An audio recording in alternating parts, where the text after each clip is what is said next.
lalaking lalaki sila. Hi mga friendships, so kakauwi ko lang sa bahay galing sa paglalako ng banana Q. At naalala nyo ba yung chinika ko sa inyo? Yung ito, yung pabango ko. So ito yung ginagamit kong pabango kapag ka nasa labas ako, lalo na kapag ka mainit, ayan. Tapos si Abi kasi kasama ko siya kanina. Tapos sabi niya sa akin, Abi bakit ang bango mo? Sabi niya, talaga promise. Wala akong video kasi nga syempre di ba biglaan yun, di ko naman mabi-video yun.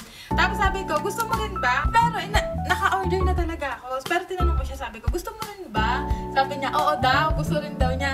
Eh sakto, magkasabay kasi ito at saka ito. Ayan mga friendship, ito yung panglalaki. Dreamstar Titan Blue Men's Perfume naman. Ito yung in-order ko para sa kanya. Ngayon, nakakalimutan ko kasing ibigay. Ang gusto ko kasi, tawag dito, maganda yung pagkakabigay ko, ganyan. Basta gusto ko, parang nakakakilig. Eh ngayon, parang wala naman akong oras para gawin yun. Tapos ngayon, naalala ko kasi nga nagtanong siya sa akin kanina.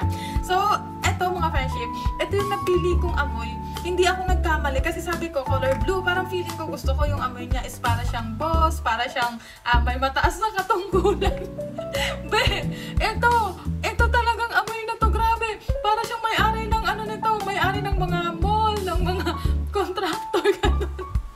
Ang bango nito, friend, grabe. Kapag ito yung binigay nyo sa inyong mga asa-asawa, grabe, parang lalaking lalaki sila.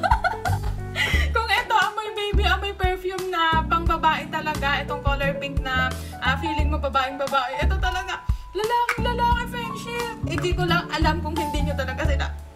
Basta, sabi kasi bibigay ko na ito mga friend. Ang bango talaga nito. Feeling ko palagi akong nasa tabi niya kapag ito talaga yung ginamit niyang pabango. Kayang-kaya nyo to. I'm sure matutuwa pa yung mga jowa at mga asawa nyo.